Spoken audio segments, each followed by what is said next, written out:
Oh no. Hold on, LinkedIn's lost my connection. Hey, LinkedIn. Thanks. Are we live? I don't even know we're live. I don't think we are now. I don't think we are. Hold on. I think we are. Oh, we are. Cool. All right. So we're having some technical difficulties. Good times. Beautiful. Your destination is reconnected and you're good to go. It's not a Tuesday without a reconnection Tech request. glitch. So amazing. What a way to start the show. Hello, I'm Carrie Gard and welcome to Tea Time with Tech Founders. This is my new show coming to you on Tuesdays, not to be confused with my other Tea Time show with tech marketing leaders. So don't panic. We are still having our show on Thursday where we'll be hanging out with our marketing leaders. And I know this is even more confusing because I got Dani Woolf here, who is a marketing leader, who has been on that show. But she took the leap and went and created her own business. And I heard glimpses of the story as we were going down our podcast route for the Tech Marketing Leaders show. And now I get the whole scoop. She's going to spill the tea. It's going to be fantastic. Dani, welcome. I'm going to spill the tea, but might spill the coffee. So I apologize. I don't have tea this morning. I miss Starbucks so much. There's nothing to miss. I'm sorry. There's nothing to miss. European coffee.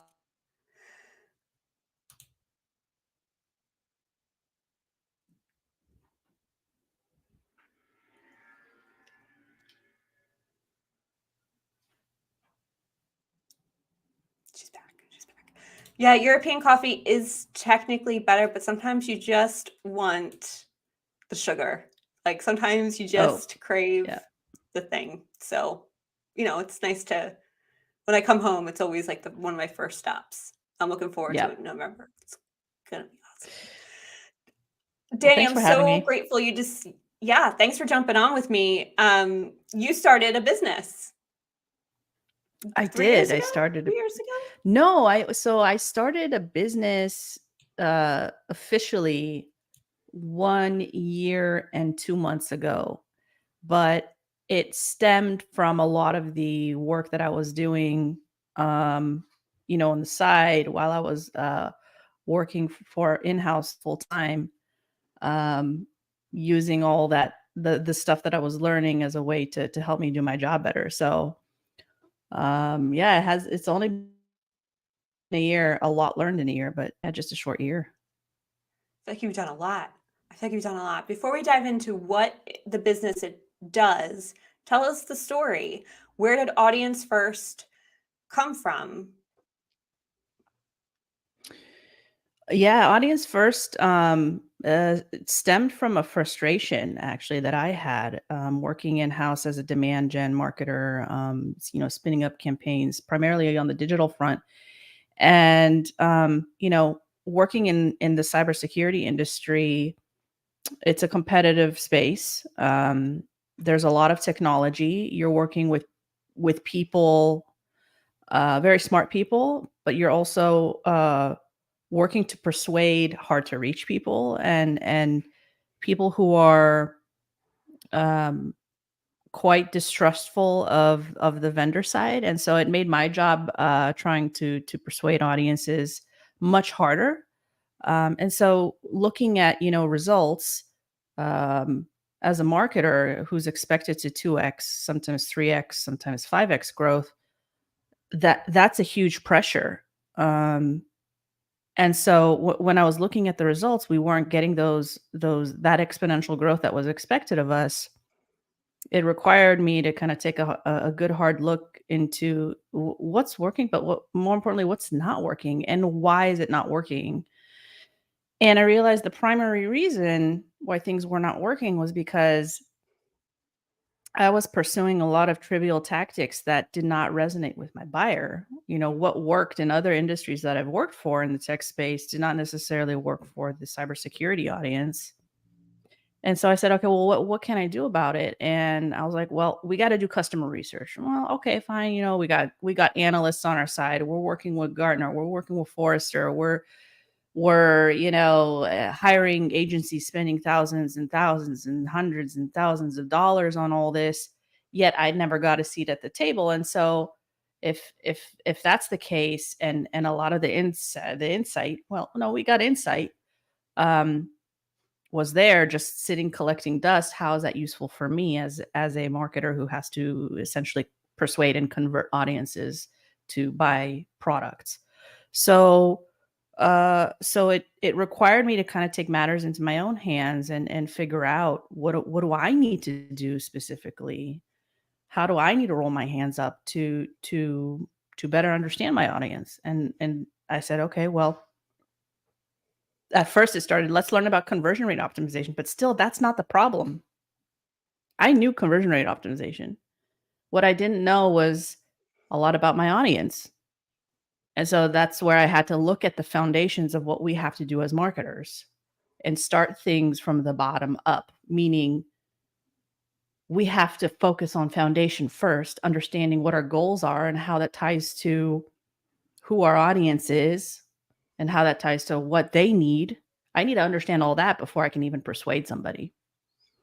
So I said, okay, I'm going to be relentless. I'm going to learn about them, and let's look into analytics. Let's look into Salesforce. Let's look at all the qualitative data and talk to people internally and figure out what they're hearing from the audience. But still, that wasn't enough. I have to get as close as I can to who I need to sell to, my audience. And so that's when I said, okay, we got to spruce up our skills on doing customer research. Everybody says, do customer, you got to know your audience, do customer research, but it's not enough to say it. You actually have to do it. And I didn't find a lot of resources that showed me how to prescriptively do that. So I took it upon myself to learn how to do that. And just in a short period of time, learned so much. And I said, wow, okay, I cannot be saving this for myself. I see other colleagues in the industry, cybersecurity marketers, doing things that are significantly contradictory to what I'm hearing buyers want and need. Let's share this with them. Hey guys, this is what I'm hearing. And it just kind of caught on fire. And I said, well, let's scale this up a little bit, start sharing more with the community, with marketers and with salespeople. And, the more I did that in-house, it helped me do my job better. It helped me gain credibility amongst the the buying committees within the organizations I need to sell, help provide, help build credibility amongst the cybersecurity marketing community within the organization. I said, okay, well, I'm on to something here. Why stop there? Let's continue doing this on a regular basis for different kinds of audiences. And more people came to me and said, hey, this is great. Do this, do that. Hey, like I got so much validation that I said, well, maybe I should double down on this. And it got to a point where, I was working in house and I was just frustrated. Things just weren't moving. I didn't feel like I was,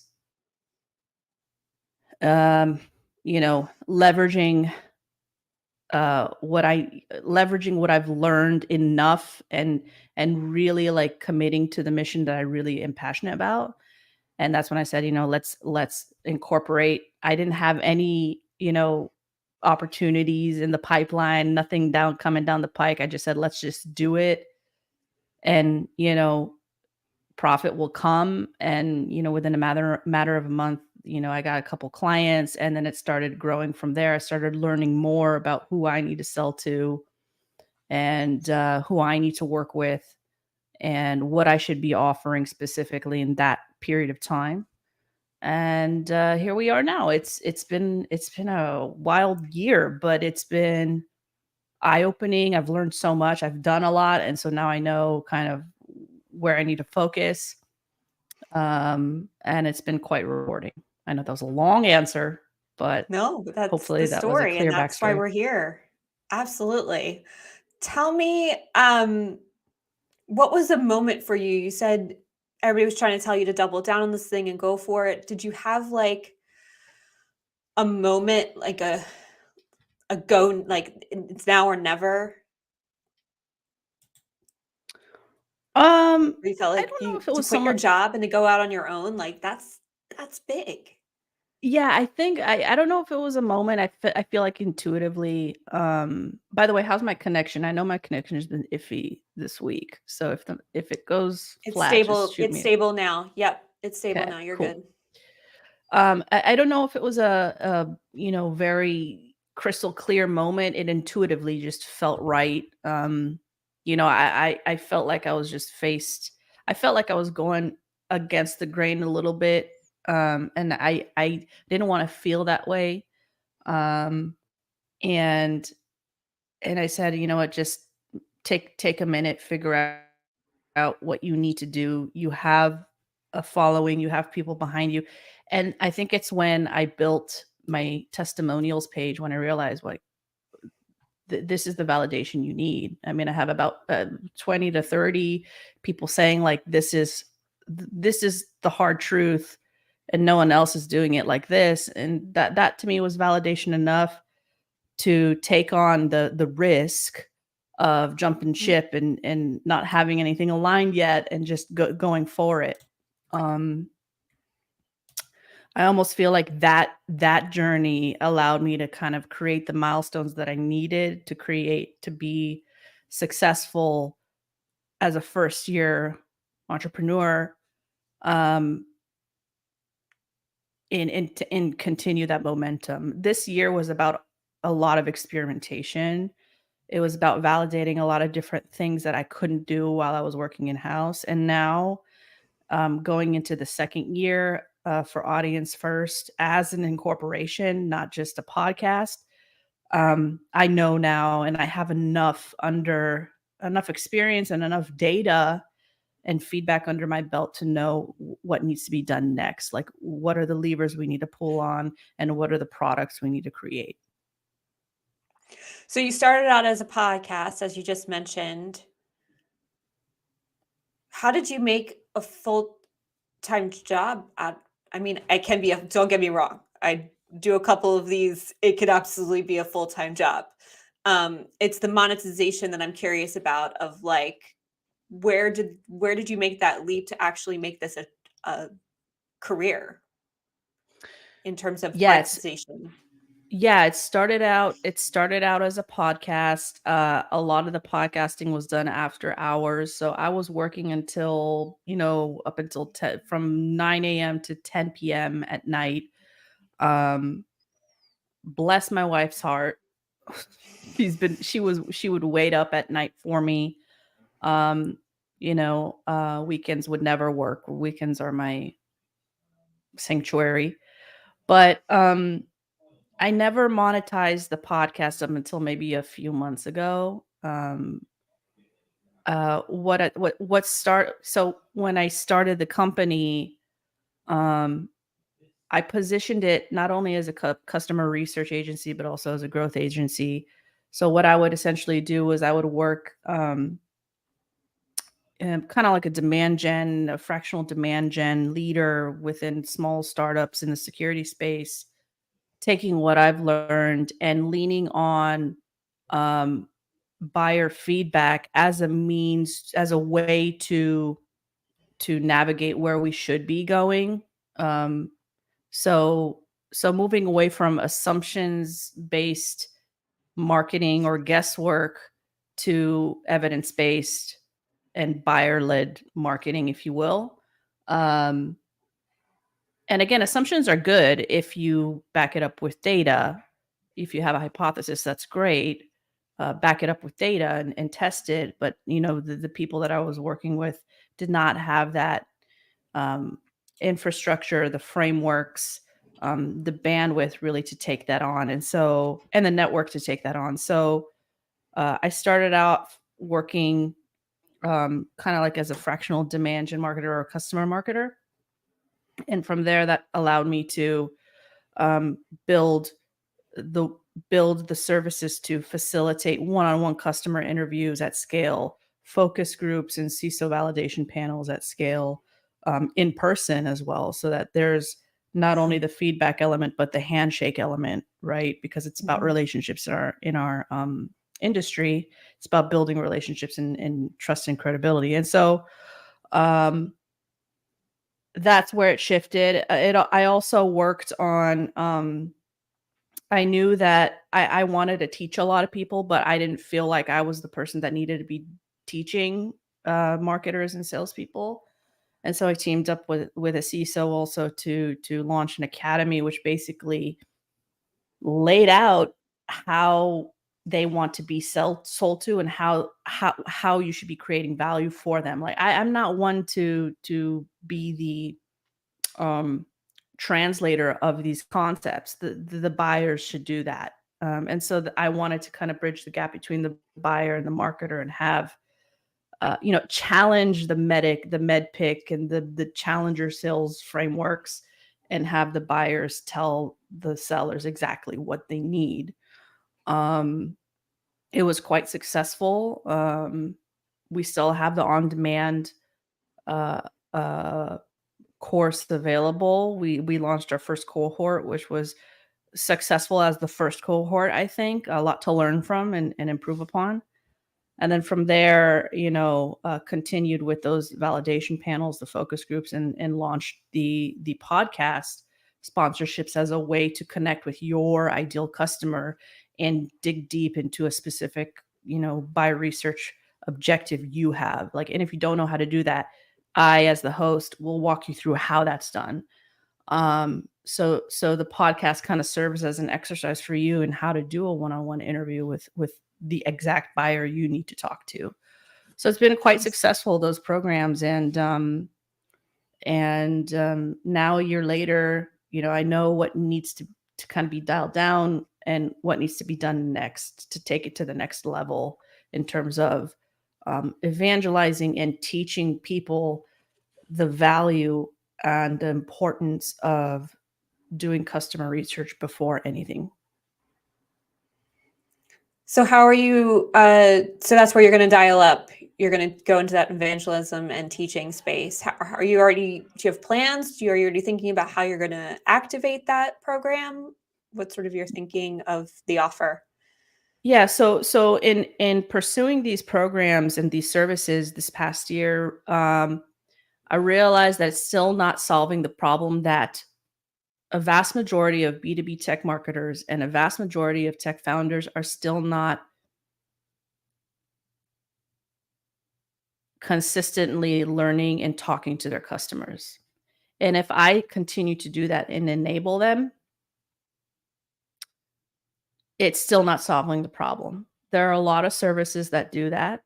Um, a lot of services that do it very well. There are services that do it much better than I do and at scale, because they have the people behind, they have the armies behind them to do that. What I need to do is teach people continually how to do customer research so that they can do that on their own.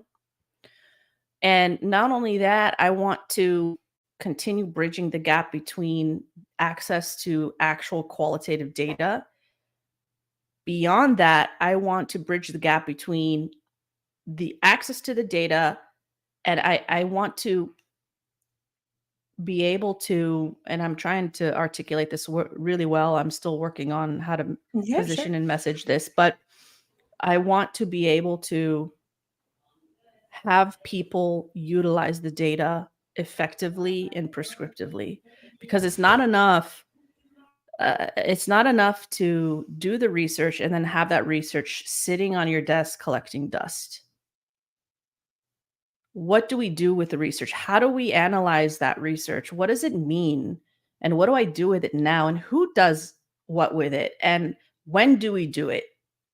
And so I'm working now, instead of focusing on the services, I'm working on a product, which is going to be, uh, again, I'm still working on figuring out how I'm going to position this. It will be a cybersecurity customer research hub, which will house all of the qualitative research I've done in the past years. All of the research will be distilled. You will have actionable recommendations as to how you should use that qualitative insight effectively, who does what with that, when should you do it. And beyond that, I'll be building out my buyer intelligence hub, which will essentially dig into the psychographic and behavioral data of cybersecurity practitioners based off of the research I'm doing and collecting. And so you'll have access to that. Like, if you want to learn how to effectively do qualitative research, look at how that hub is structured, use the insight.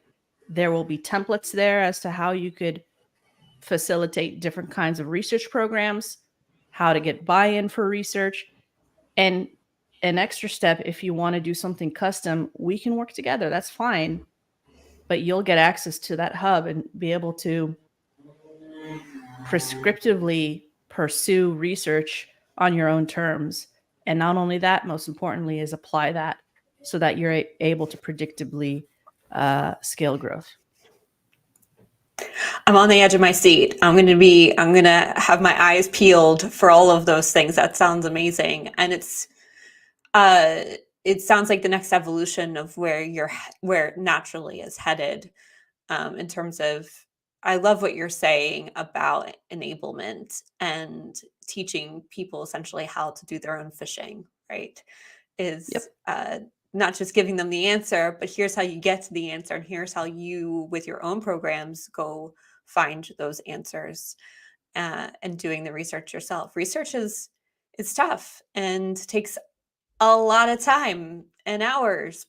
And most of the time, in our experience, it ends up, to your point, on a shelf and never gets Yeah. used. So having that beautiful framework end to end, I'm here for it. I'm ready, Dani. Let's go. Let's go.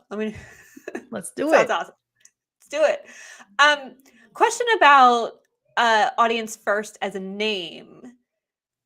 I think it makes total sense. You made an interesting, when I first heard you say it. Oh, we gotta thank you. Somebody's here and thanking you for your great work there, Dani. So thank you to that LinkedIn user whose name I cannot see, but I'm here for you. I appreciate you. You made an interesting choice. When I first heard it, I thought first was spelled out, but it's not. So what made you, this is like, I know that by like founders, whenever they start a company, this is like one of the hardest choice decisions they make, is how to name the thing, how to do the logo, what the branding's like. So like, what was that journey for you, especially like as a marketer, in terms of defining your brand? I'll be frank, I didn't spend too much on the branding side because I think that's okay. I wanted Yes. to get stuff out the door. And I mean, I probably will rebrand at some point. Um, I don't know. You all tell me what you think, if it's a good name or not. I think, like, again, I wanted to go to the foundation, which was know first who you know your audience first. I mean, it's pretty much that. And I didn't spend too like there was a point where I was like, okay, we gotta have a cool logo and we gotta do this. And I spent literally like 3 days. I'm like, this is stupid. Like, just pick a font you like and then write it out. And like, I don't even have to design the font. I don't have all these special vector files. I just go into my Canva and I write out audience first. If I can't find my logo, sorry, like, maybe brand folks, like, no, that's not what you should do. But like, I just don't have the time right now to make things look pretty. People need to understand first the core foundations, and then we can make things look pretty. Reports and stuff, I like to design because it's always nice to kind of give a pedestal to the insight.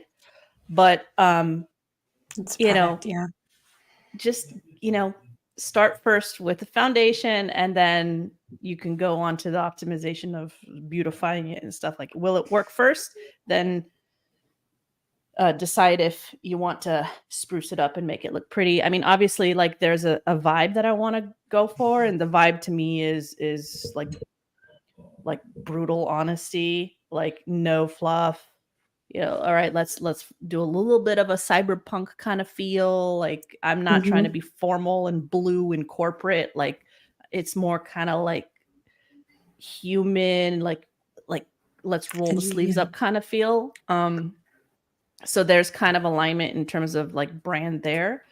But I just wanted to get stuff out the door, and then with time, if things are much more successful, then I can invest more into the brand element. I don't know if I'll change the name, maybe specific products I'll name differently, like the hub. I'm thinking of names there.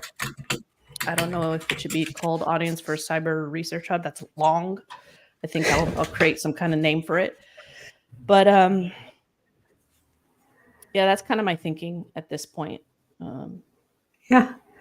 No, I think that's one of the hardest things when you start a company is balancing that line of just getting started and coming back to your product and what you need to do to deliver, um, and not getting caught up in the prettiness of it all, which can sometimes be hard to do because sort of it can be attached to your identity a bit. So I love Yep. your message here. I think it's a great example of, get something down and get going.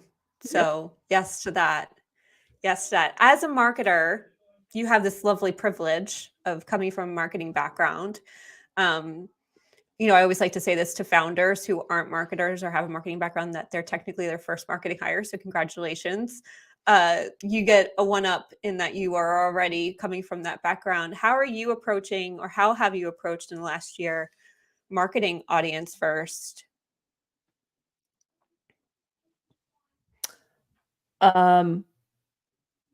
That's a great question. I'm trying to think, and a lot will probably laugh.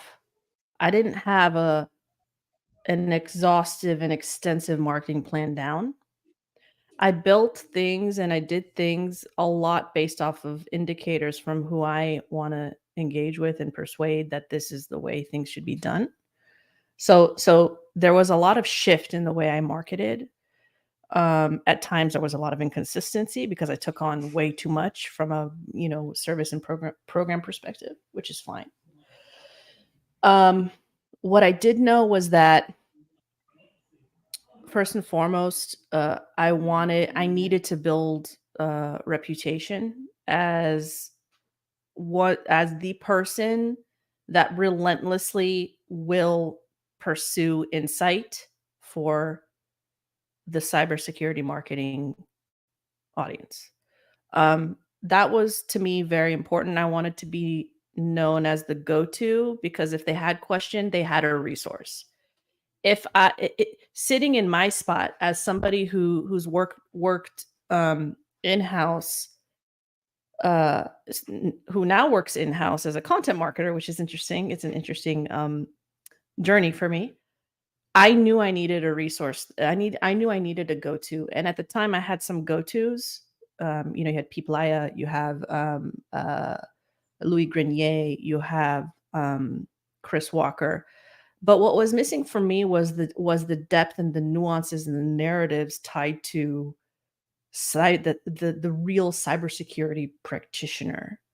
Some of the insight that I was looking for was a little bit broad and maybe not applicable, and I needed to rely on someone that was doing the job for me because I didn't have the time. So that, in my thinking, that's what I wanted for me, and so that's how I wanted to pursue it. Second was I needed to build relationships with not only the cybersecurity marketing and sales community, but also with the buying community. Because if I'm going to be getting the insight and sharing that relentlessly and consistently with my audience, the marketers and the salespeople, eh, frankly, with the practitioner community too, because when I look at the audiences that are coming in, it's in thirds.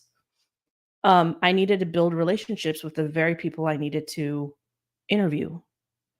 And so my strategy was lean in with feedback, lean in with authenticity, lean in with curiosity, and lean in with a recognition that there's a seriously flawed way of doing things in the cyber marketing and sales community.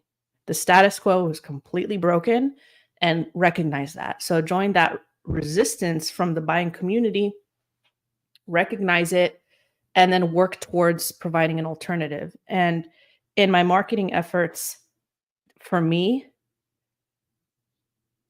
availability, uh, relentless, promotion and distillation of insight and access to insight. And not only that, but um, alternative approaches into content and in the insight was the way I wanted to go. Because it's not enough to complain about what's wrong. We have to provide the alternative approaches that are backed by the evidence. And then the third is obviously recognizing that I need to create revenue for the business. I can't just keep sharing and sharing and sharing and sharing without asking for any money. And so I had to do a lot of research and understanding what particular research programs will resonate with cybersecurity marketers. What can cybersecurity marketers right now in this volatile economy, what kind of programs can they wrap their heads around? What resonates with them? Because saying one-on-one interviews or podcasts are a way to do research, people still didn't understand the value there. And so I had to figure out how to market and sell services in a way that resonated with people right now so that they could go back to the very people they need to persuade and say, this is the ROI of this. This is what we're going to get to this.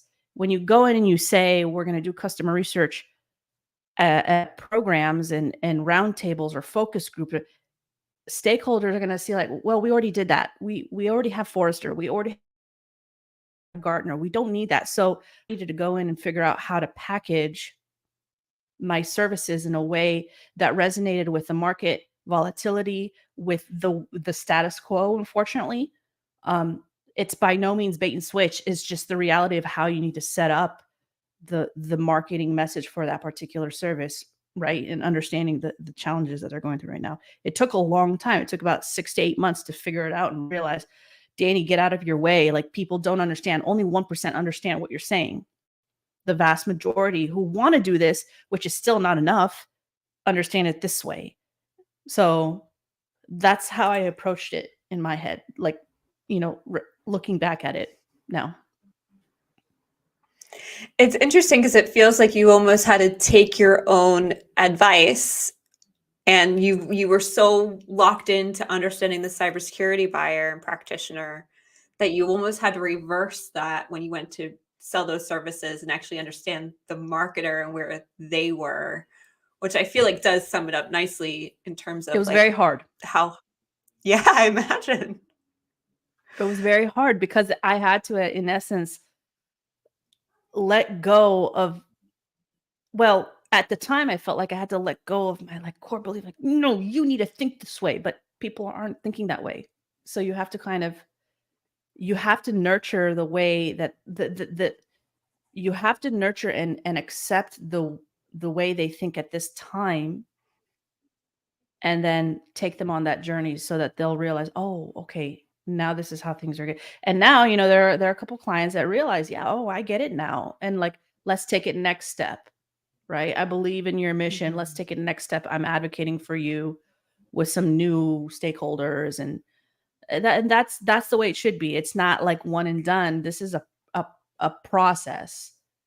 And this is about maintaining. The one thing that I understood in talking to cybersecurity buyers is like, it's not the ideal state. It's about progress. It's about trying to get to as an ideal state as you can based on where you can be with the current resources that you have.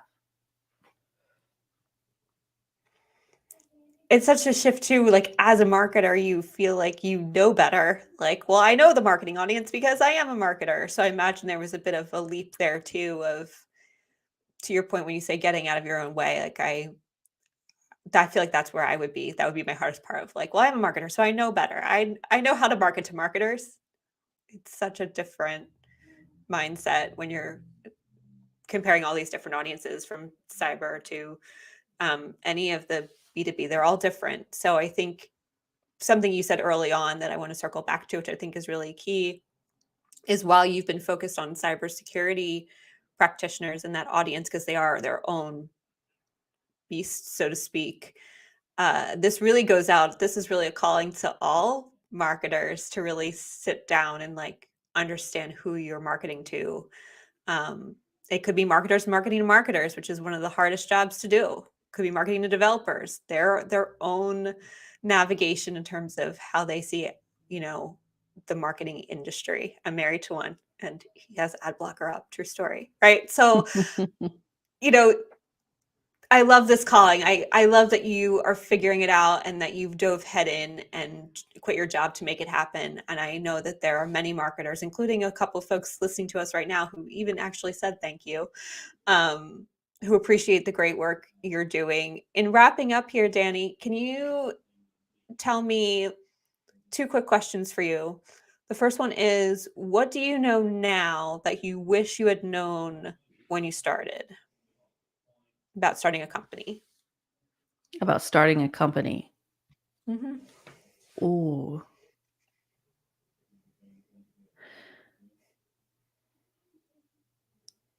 It's not enough to be a good marketer, you have to be a good seller. There are very stark differences between being a good marketer and a good seller. You could be a good marketer and a bad seller. You could be a good seller and a bad marketer.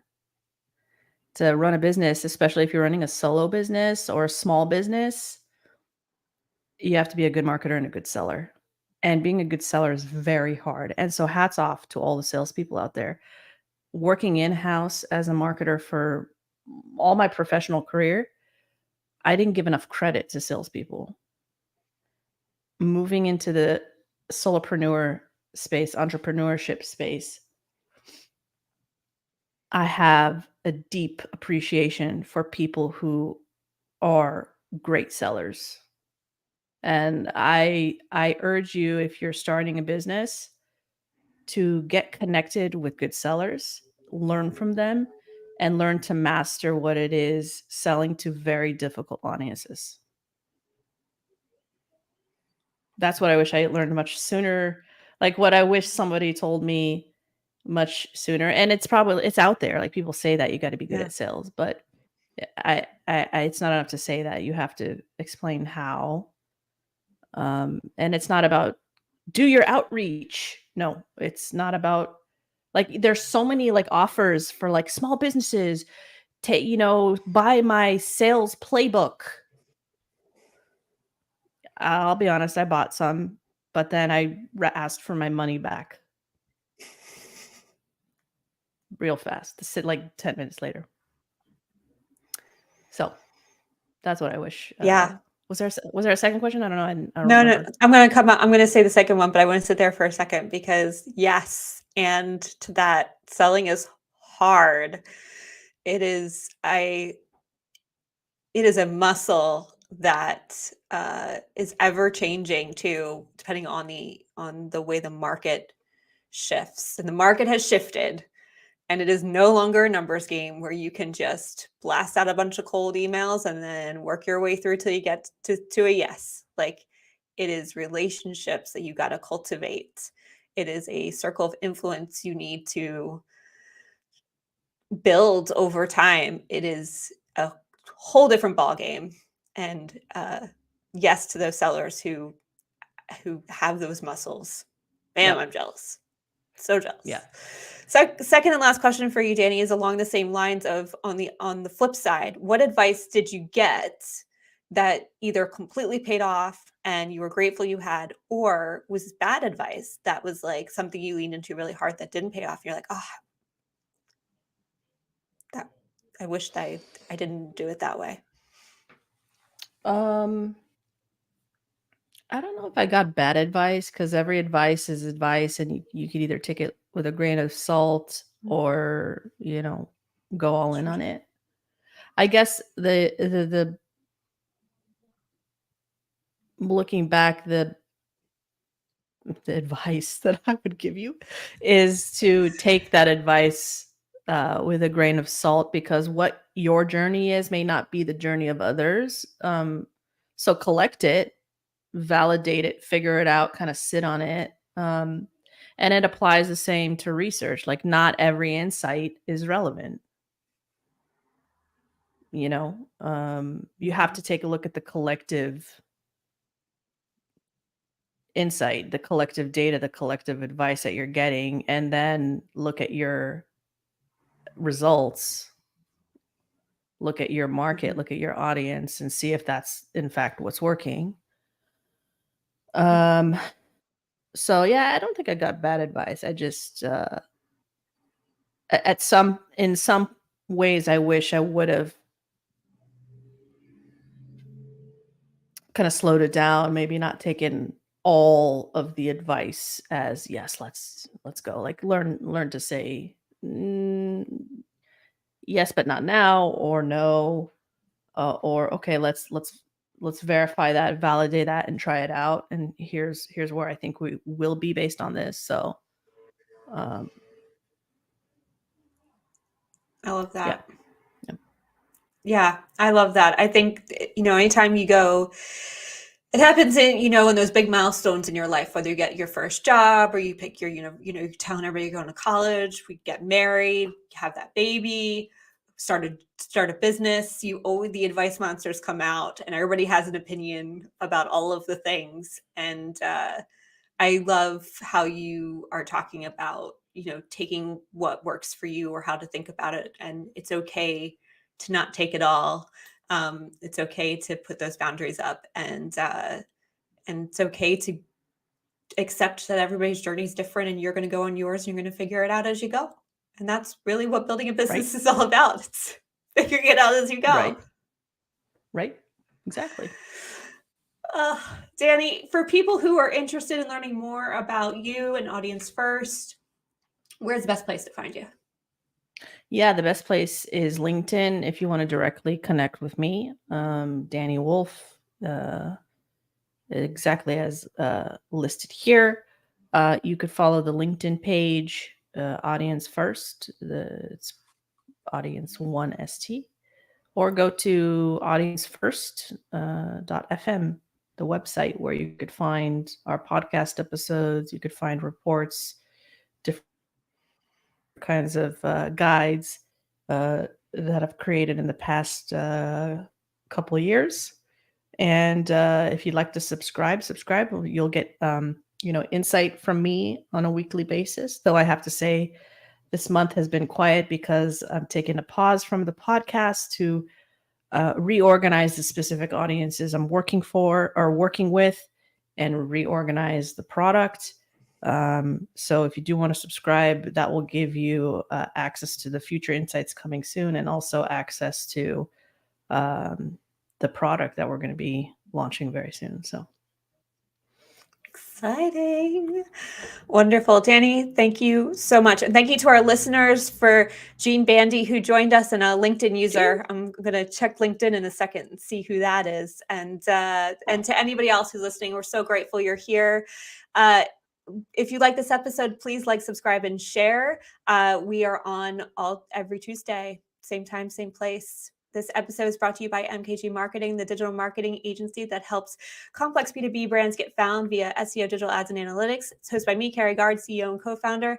And if you started a business and want to come tell your story, DM me. Let's hang out. I'd love to have you. Thank you so much. Thanks. Thank you, Dani.